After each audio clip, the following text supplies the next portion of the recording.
Membership fees apply after free trial. Cancel anytime. Can I be real for a second? That goal you have to exercise and eat better, you really can do it. But nobody is going to do it for you. And nobody has to, because you can do it if you have the right tools and a community that cares about helping you get results. And that's us, Beachbody. It's as convenient as your TV or laptop, but you need to decide that you're worth it. Let us help you succeed. Here's how. Go to beachbody.com to claim your free membership and start feeling great.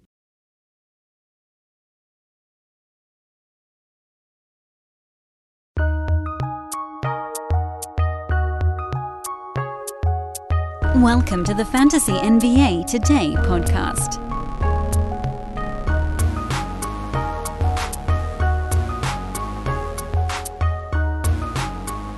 It's Mock Draft Friday on the podcast. That feels like a pretty good way to name it these days. We got another one to go over today. It was promised, and damn it, we shall deliver, said Mock Draft. This one is more like the previous ones, meaning, I believe last Thursday, I put out a clarion call on Twitter and got a bunch of you guys to join a 9-cat Roto mock. This time, I just jumped into a random 9-cat Roto mock on the Yahoo mock draft engine because there are, and I've talked about this before, and I think this is actually going to be the first big point of the podcast, is what do we learn from mock drafts at all? And then also I want to go over some of the results because we're continuing to see names shift on the Yahoo pre-rank board, which does continue to steer the way that people are drafting. Those are the two topics for today's podcast. I still haven't fully decided what order we're doing them in. But regardless, welcome to the show, everybody. This is Fantasy NBA Today. Sports Ethos presentation continues to be our most listened to offseason in the history of this podcast. I remain outrageously grateful to you all. This will be, I think, the biggest week of the offseason. Yeah, I think so. So I can tell that you guys are starting to inch your way back into fantasy, and it happens around September, pretty much every year, but the fact that it just didn't dip as much this season is kind of amazing. So thank you all once again for listening. I'm Dan Besbris. You can follow me on Twitter at Dan Besbris. That's easy enough, isn't it? If you could spell my last name, if anybody could. Besbris. That's how you do it. If you understood what letters I was saying, if you're not like driving with your windows open, then drop me a follow. We're going to be doing a lot on social media this year, so that's why I give that Twitter handle out a lot. The podcast comes once a day. Twitter, I can send out thoughts as many times a day as I like, which during the season is arguably too many times. I will tell you guys a bit more about the Brewski 150, about the draft guide, about some of our different subscriptions at Sports Ethos. I'll save those for the middle of the show. So again, today, the two topics on the podcast are going to be the relevance of mock drafts, meaning what are they even for, other than, personal practice in drafting on any given year. And then also, what did we learn from today's mock draft? Because I did this morning, Friday morning.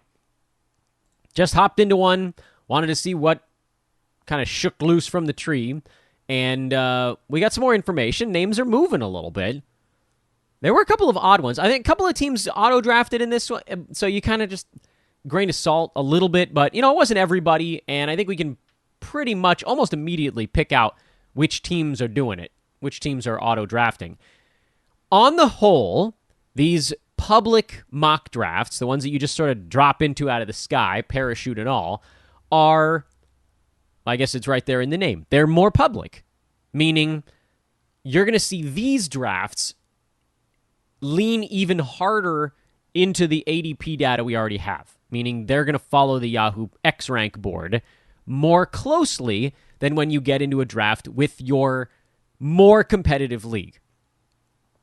And I don't know this to be a fact, but I'm guessing that if you're listening to a fantasy podcast like this one daily, you're in a slightly more competitive league than a lot of the people that were probably in these mock drafts, but it's a cross-section. There's a swath here.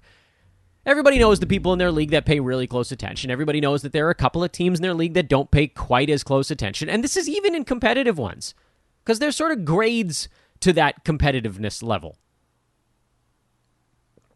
Every once in a while, one of the teams in your league that's not super into it, just has like kind of lucks into a really good draft, and they get second place or something, and then they feel better, and so they'll just kind of keep doing it that same way for a while. Teams that are not paying close attention, and then they get their butts kicked 2, 3, 4 years in a row, eventually they just drop out of the league. And so I think on the whole, leagues probably tend to get a little bit more competitive over time. But again, the reason for this, and I'm sort of bouncing back and forth between which road, two roads, or a road diverged, or whatever that is. A yellow wood? Was that Robert Frost? Nah, I'm probably getting my poetry wrong. So here's the thing. The reason I drop into a public mock like this one is because you want to know what the slightly less competitive, but still look, they're competitive enough to be doing a mock draft on September 16th. So these are not the, eyes closed, just bonking into walls. You need to put guardrails up to get them through an actual fantasy draft kind of people. Those, you don't even find those folks in mock drafts. And they're probably in some of your leagues. And they're definitely in the Yahoo, what do they call them now? They don't call them pro leagues anymore. I think they call them the Yahoo Cash leagues now, which made more sense right from the outset because they're not professionals in there. You're going to get folks that are even less competitive than the people in these mock drafts, which is why having a couple of teams that are auto drafting isn't actually that different than dropping into a Yahoo Pro League. So this is the type of draft that's really important for, one, getting the lay of the land on where guys are going in general right now. And there will be more shifts on the board, and we'll have to do this again. But this is really relevant. First, if you're having a draft coming up really soon, you want to be doing a lot of this stuff. And second, I still believe it's important to know how players end up where they go. Membership fees apply after free trial. Cancel anytime. Can I be real for a second? That goal you have to exercise and eat better, you really can do it. But nobody is going to do it for you. And nobody has to, because you can do it if you have the right tools and a community that cares about helping you get results. And that's us, Beachbody. It's as convenient as your TV or laptop, but you need to decide that you're worth it. Let us help you succeed. Here's how. Go to beachbody.com to claim your free membership and start feeling great. Waiting for this light to turn green. I'm headed to work for a boss so mean. I'm gonna be late. She's gonna be... There are some things we should do alone, like sing in your car. If this light doesn't turn, I'm gonna scream. But when you gamble, you should always do it with others, because gambling with friends helps keep things in check. So go to keepitfunohio.com for more tips like this. Keep it fun, keep it social, but you're singing? Maybe keep that to yourself. Again, if you're just dropping in out of the sky at the last second, you come in with so much less ammunition than knowing, like a guy like John Morant. We know he's falling right now. You might drop in out of the sky and see him get drafted in the middle of the second round, but you know that if your draft is in 2 weeks, he's going to go later than that. We already know. Even if his ADP data doesn't move far enough between now and then. We know these things. I believe firmly, and I've actually said this on previous iterations of the off-season. Like I don't do a whole show on this because I don't think it's a full show topic, but it does tie in nicely to breaking down the mock draft that we did today. I think you need to prepare yourself for your draft. If you're in a competitive league where there's a decent amount of money on the line, I think you need to do multiple mock drafts, but not 100. Friend of the show, Adrian Benjamins. I don't know if you guys remember Adrian. He and Neil Roshlani used to host 1 or 2 off-season episodes a week for me back when I wasn't trying to do this kind of dumb Iron Man streak that I'm on now. Adrian used to do 50 to 100 mock drafts getting ready for the season. And we laughed about it because he'd run into other people from, at the time, it was Hoopball and other sites, because he's just like, he was in all of them. And I joked him, and I kind of poked and prodded a little bit. I hope he's doing well. I haven't talked to Adrian in a little bit. Should probably reach out. I used to kind of prod him a little bit and say, what are you possibly learning from doing 75 mock drafts? At a certain point, it's just a pile of data. It's no longer sortable. You do 5-10 mock drafts in a row, What the hell are we even doing here? At that point, you're really just practicing at every draft slot, which, I don't know, if you're in 2, 3, 4 leagues, you're not going to be in every draft slot. Which, again, by the way, make sure your commissioner gets you your draft position 24 hours in advance, because then you can do a couple of mocks from whatever that spot happens to be. Easy enough. Point A to point B. We got there.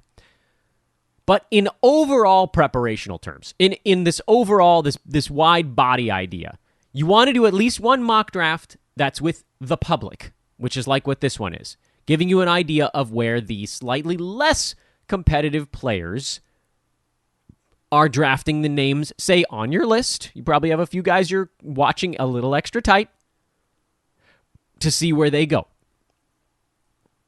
I think you also want to do a mock draft with, maybe you don't have to do one, but you certainly need to read one from the website where most of the people in your league are getting their information.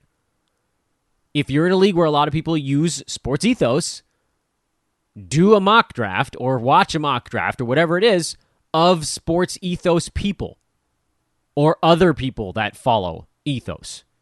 Like the Roto mock we did last week here on the podcast. That was all people that follow me on Twitter, so presumably they follow some of the things I say. And we've got mocks in our draft guide as well. I think you also want to see a mock draft that has analysts from a bunch of different websites in it.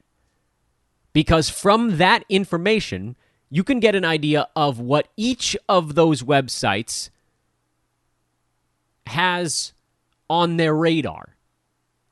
Meaning, and look, we do this with the different analysts that come on the podcast every year. They give a sleeper, which I think is very nice of them because they don't have to do it, to our listeners here on Fantasy NBA Today.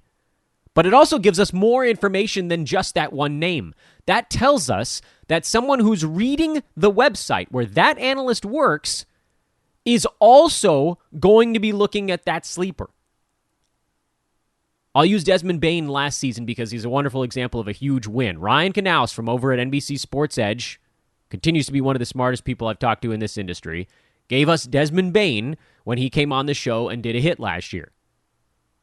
We not only learned from that Bain was an interesting late-round grab, but also that folks, if they're in your league that rely on the artist formerly known as Roto World, will also probably be looking at Bain in the later rounds, and you're probably going to have to push it a little earlier because of it. Now, if you were in a website with Sports Ethos people, you probably could maybe not worry quite as much about Desmond Bain. We weren't that high on him last year, but we were extraordinarily high on Tyrese Halliburton, who wasn't going as late. It's a different kind of player, I get it. Halliburton was going between 50 and 60, but if you were in a league with a ton of Sports Ethos people, you knew you had to take him in the 40s. So it's those little things where understanding what a website favors and who in your league, what are they reading? Where do they get their information? If you're in a league with a bunch of new people, you simply can't have that information. But if you're in a league with the same 11 teams year after year after year, you should be noting who they drafted. You should take the draft results from your league and just cut and paste that sucker into a Word document because you ain't going to be able to remember it, not with life going on in your brain. You'll want to go back, refer to it. Okay, did team Delta, whatever I don't know, they don't need a name. Did that team take 2-3 years running the Basketball Monster sleeper? Did that team take the Ethos sleeper? You'll know. Maybe not after one draft, but after a couple, if you're in a long-time league, if you've been tracking, and hell, I don't know that you even need to look at the first 3 or 4 rounds, but it's useful as well. If you save the full draft data from your league every year for 3, 4, 5 years in a row, you can look back and say, look at who took this and that. And then look at the different websites out there and say, who are these different sites higher on than other sites? Every website has the guys, or the guys, whatever it happens to be, that they're sort of hanging their hat on any given year. Win or lose. You'll have some wins, you'll have some losses, but you can tell who was listening to and who was reading what based on what guys were doing. If you had someone in your league that went like Al Horford in the 6th round, you knew damn well they were listening to our podcast. There ain't nobody else talking about Horford last year. That was very much an old man special. I was told repeatedly that he wouldn't even be starting for this season. I said, I don't think so. I got a lot of stuff wrong. I don't look. This is not like the moment for me to come out here and talk about how smart we were with Al Horford. I'm just saying, if you go back and you look at what the teams in your league were doing, who have they been drafting? Did they take Chris Paul in the 3rd round for 2 years in a row? You know what they're listening to. Have they been going Luka early? You know what they're listening to. This is not a slight or a pump up for any analyst in the industry. If it came off that way, it was not my intention. I'm just using examples from recent years that can illustrate this idea of understanding. If you know the moves, the chess moves your opponent is going to make before they make them, man, you can game plan for your draft really well. And so that's why I think there's this sort of amalgam. There's this melt. It's a cauldron of ingredients that go into your mock draft preparation. Yes, you should mock from your specific draft slot just to kind of get a feel for what guys are typically available, where you'll be drafting in each round. But also, you should be looking at results as close, by the way, to your draft day as possible from industry drafts, meaning a cross-section, a group from across the NBA landscape, a mock or a real one, whatever it happens to be, the results of that. You should be looking at a draft from the website that you frequent often, so you get an idea of what that might look like, and you should get an idea of a public mock draft. And you have to put that information together in your brain on paper to get an idea for what everybody else is doing and who will likely fall into your lap at each slot along the way. Woo! As I mentioned, there will be mock drafts and their results in our draft guide as well. Some of those will be Ethos internal ones. We'll have some Twitter ones. We'll have some other good stuff. That's a great way to see it all kind of written out. I know it's sometimes kind of hard to remember what I'm saying about all this stuff on the pod as we zip through 50, 60, 70 names or whatever it is in 20 minutes. So certainly do check that out. I also wanted to mention, by the way, that the Brewski 150, the seminal NBA ranking list, and I think I believe it was the first person to catalog it like that on the basketball side, that will be coming out in less than 2 weeks for Ethos 360 subscribers. If you want the B150 10 days earlier than anybody else, that's the way to get it. Ethos 360 is available at sportsethos.com. All of our subscriptions this time of year, with the exception of the Wager Pass. Actually, I think DFS is month-to-month as well. Betting and DFS, they're month-to-month right now. Anything that has the draft guide or the full season draft analysis in it, you can get a la carte. You can get the draft guide a la carte. You can get the B150 a la carte. Or you can get the Fantasy Pass, which is a 6-month deal. Ethos 360 is also a 6-month deal. And the Sports Ethos 360 has DFS, wagering, and full season fantasy in it, as well as the earliest, as I mentioned before, by 10 full days, access to the B150. That, again, coming less than 2 weeks from right now. If you can wait the extra 10 days, the Fantasy Pass is absolutely the way to go. That has all of the draft guide stuff in it, as well as all in-season NBA fantasy content.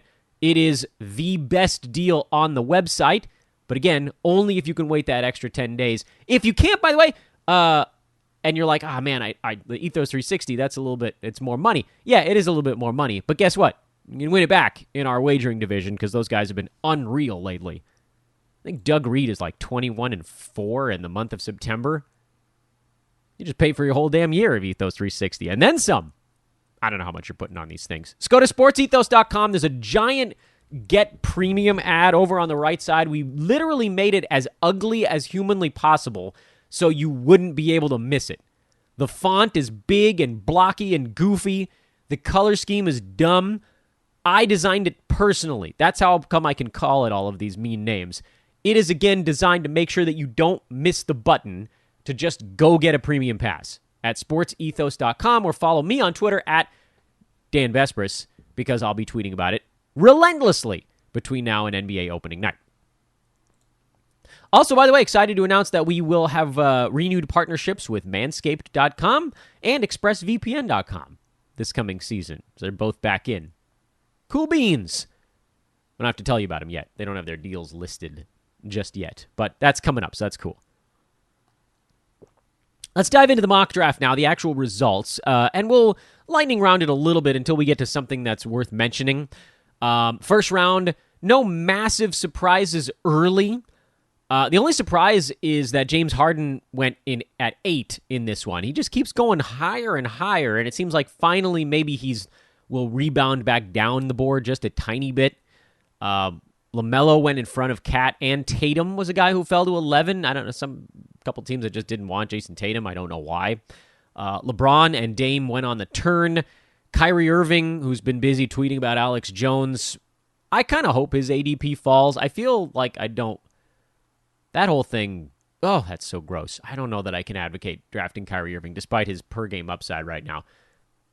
I'm hoping there's a Kyrie apology coming, but I'm not optimistic that it will. Tyrese Halliburton went at 16 here, so he does continue to creep earlier and earlier.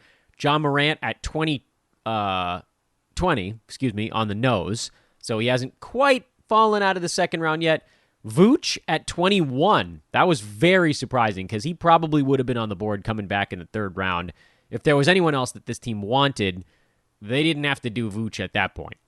Darius Garland went at 22, Donovan Mitchell at 23. Again, once the X rank on those guys gets adjusted, expect them to fall precipitously. Their projections on Yahoo, we talked about it yesterday. They've got them, or the day before, one of those 2 days, more towards the end of the third.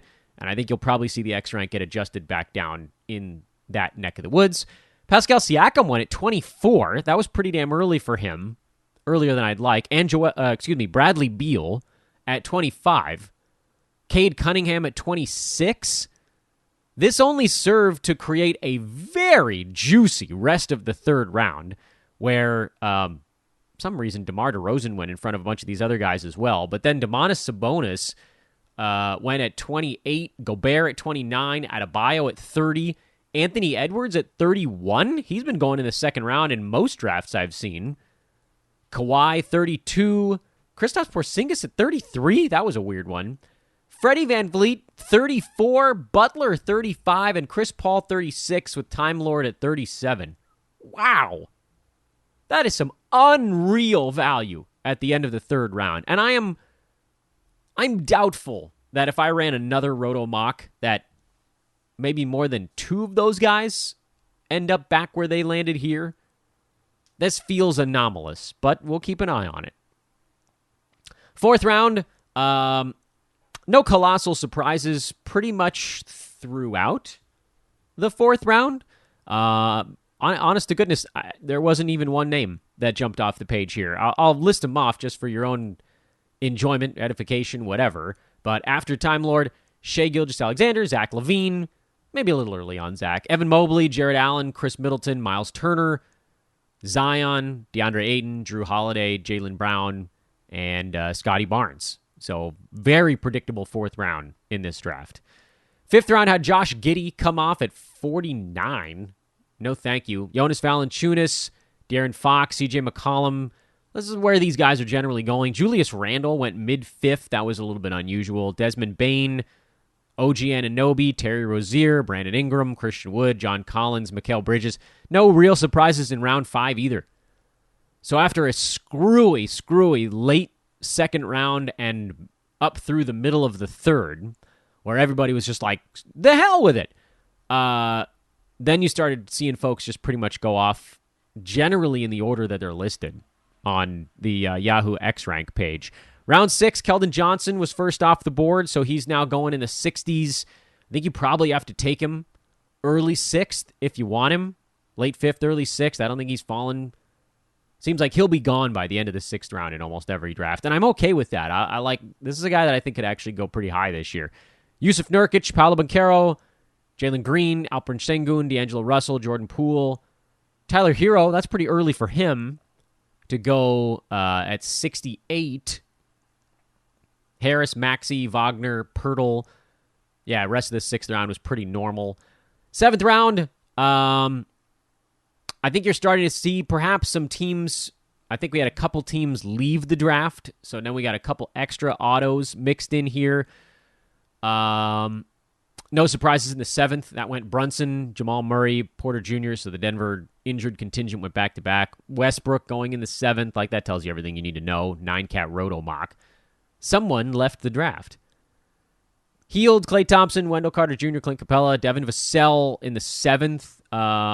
He went earlier in a draft that I was watching the other day, but this is around 80. Yeah, I guess I'm okay with that.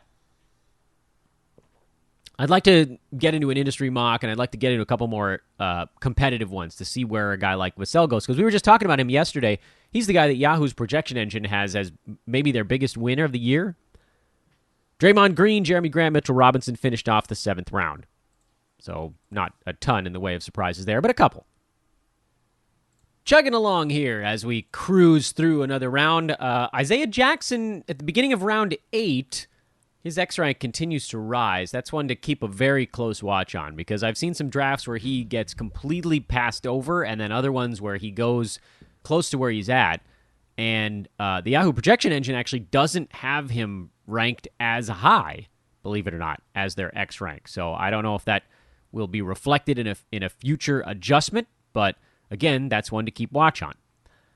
Ivica Zubats, Sadiq Bey, Colin Sexton here. He's going to be someone that sneaks into drafts at the moment, but expect Sexton and Markkanen to both take a jump forward in the next X-Rank readjustment. Marcus Smart, Herb Jones, Andrew Wiggins, Kyle Kuzma, Keegan Murray, Mo Bamba, Onyeka Okongwu, Ben Simmons, the rest of round 8. Again, like some of the auto draft stuff creeps in. So in this one, you guys have heard me talk about it before. I think by the end of the 9th round, you're in total crapshoot territory. We probably got that extended by about half to 2/3 of a round just because of weird auto drafts in this type of public draft. So in a public mock, you probably have more I don't know. Let's see. 9th round is 108 picks deep. Competitive draft by the end of the 8th round at 96, things get pretty dry. Standard draft competition level, you're probably talking about middle of the 9th round, things dry up, and then in this less competitive mock, it dried up by kind of the early middle of round 10. So you did get a little bit more. You got 112, 115 picks deep, and that's something you can budget, actually, as you're grading out your own leagues you're dropping into, where you expect things to get clunky. And you can kind of work backwards from that to figure out when you should be taking the guys down at the bottom of the board that you're worried, will this guy make it back to me? The answer is, who the hell knows? You got to just go grab him. Round 9 was Gary Trent, Miles Bridges, Jalen Smith, Lonzo, Bobby Portis, Jaren Jackson Jr., P.J. Washington, Kevin Porter Jr., Jabari Smith Jr., 4 juniors in this round. Kyle Lowry, Brandon Clark, and Al Horford. Lowry, Clark, and Horford slipping perhaps a tiny bit farther. Well, not Lowry so much. Everybody's pretty soured on him, and he actually wasn't that terrible last year. He wasn't on any of my lists last season because I thought he was still going a little bit too early, and he was, but there's been a little bit of an over-adjustment. Lauri Markkanen went in the 10th round. That won't happen in a week. Anthony Simons, Josh Hart, Gordon Hayward, R.J. Barrett, Rob Covington, Harrison Barnes. So you still had a handful of decent names here in the 10th. Isaiah Stewart, Nicholas Claxton, Hartenstein, Jaden Ivey, Markelle Fultz. So, again, in a much less competitive draft. And even if you look at the 11th round, Brooke Lopez still went in the 11th. Monte Morris, who's not super interesting, but lightly interesting. Trey Jones, Dorian Finney-Smith, Jonathan Isaac. These are names that won't be there in your 11th round if you're in a more competitive league. By the 12th round, now you're talking some straight garbage here. So even in a very lightly competitive mock draft, there ain't anybody left. Bones and Mike Conley are, I would argue, maybe the most interesting guys to go off the board in the 12th round. And then in the 13th, I don't know that anybody interesting came off the board. DeAnthony Melton would be honorable mention there, I guess. Chris Duarte in Indiana is kind of an honorable mention. depending on who they move. He's a guy that could slide into a bunch of stuff, but isn't really there yet. Kevin Love. It's possible. They traded away a big man, brought in a little dude. He played enough to have some fantasy value for stretches last year. Might need Allen or Mobley to get hurt to really lock it in, but I think he's excited. Last year he played kind of excited for a while too. Focused Kevin Love could actually still do some fantasy stuff. The question is there any usage? Because a lot of what was good for him was that he'd come in, take 4 3-pointers in 18 minutes, grab 8 rebounds somehow, and you're like, oh, well, we just sort of doinked our way into a fantasy line on the ultra-high usage bench gunner role. But if they're splitting up Garland and Donovan Mitchell at all, that probably saps whatever Love was able to do kind of freedom-wise in the second unit. So that's your very public mock draft results, which, whatever, it does parallel the X ranks. It did parallel what we've been talking about, other than a weird little stretch early. And that's something to keep in mind. All of this data, you file away in the Rolodex, and we come back to it later as we're checking things out. I'm going to try to get the industry mock going here, so you'll start to hear a little bit more about that coming up. We will on Monday, of course, check back in on ADP stuff. We'll check back in to see if Yahoo does any of their player readjusting. It does feel like it's coming, doesn't it? How much longer that we can look at a board that has Donovan Mitchell and Darius Garland in the second round, or Sexton and Markkanen way the hell off the board. It's coming here. I don't know when that's going to happen. When it does, we will absolutely break that down. And any news that comes out, because we got Media Day. I think the first Media Day is a week from today, because the Hawks are going abroad for some preseason games, something weird like that. So Atlanta has the first Media Day, and then the following week, then everybody else has them. So we're really coming down the chute now, friends.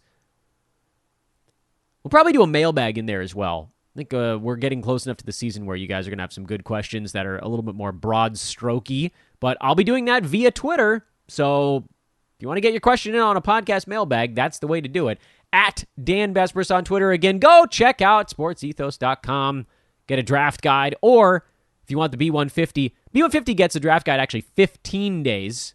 Sorry, the B150 goes into Sports Ethos 360 15 days before the draft guide has access to it. So that's the place to get it first. Draft guide will have it before the season starts. Don't worry, but it's much closer. And then, I keep saying it, the Fantasy Pass. That's the way to go, I think. Also, if you'd like to get in our listener leagues, this would be a good time to do it, because I think those drafts are going to start those are slow drafts. I think they start in 2 or 3 weeks, something like that. I haven't really talked about them all that much, but I probably should. Listener leagues. There you go. I said it 4 times, 3, and then there was the one earlier. Hit me up on Twitter. I'll put you in touch with Andre. He can get you slotted in. We got Roto head-to-head, cash, and free. Play against some of the best. Those are fun. All right. Have a great weekend, everybody. We'll be right back around with you on Monday. Again, thank you so much for listening to all these damn shows throughout the offseason. Y'all are the best. Talk to you soon.